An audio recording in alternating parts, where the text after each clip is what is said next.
Okay, ngayong umaga tayo po ay mag-harvest ng katuray dito sa ating rooftop.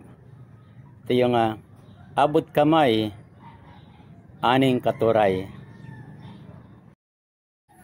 At ito nga po yung ating tanim na puno ng katuray dito sa ating rooftop. Ito po ay medyo mataas na, siguro nasa 10 feet na po yung taas ng ating tanim na puno ng katuray, na ito lamang po ay natatanim sa sirang gulong. Pero ang isang nakamamangha po dito, yung pong pag-harvest natin, araw-araw tayo po ay namimitas. Nakakapitas po tayo ng bulaklak ng katuray. Alam niyo po, itong bulaklak ng katuray, paborito to ng aking mother. Kasi nga po yung mother ko, meron siyang medyo mataas po yung kanyang dugo. So ito po, pag tayo ay kumakain ito po ay nakapagpapababa ng dugo. Kaya kung sino man po ay merong high blood dyan o mataas ang dugo, ito po yung ating maipapayo na pwede po ninyong gamitin o kumain kayo ng bulaklak ng katuray. At ang pagluluto naman po nito ay simple lamang po.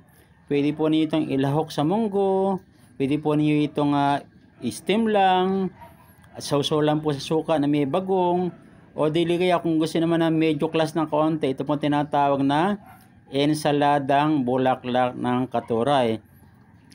At tayo nga po ay lubos na natutuwa dahil nga po mula nang tayo magtanim nito, ayan, continuous po kasi ang pamumulaklak nito. Araw-araw tayo po ay makakapitas.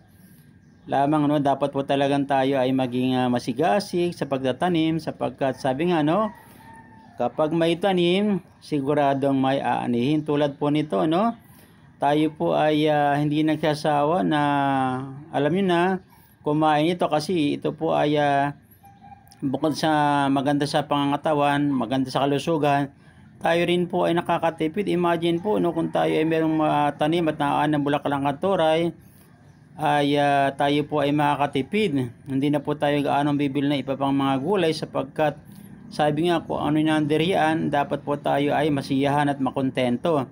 Tulad po nito, wag lamang tayo magsasawa, sapagkat ito po ay biyaya na galing sa may kapal. So, babay po. Thank you.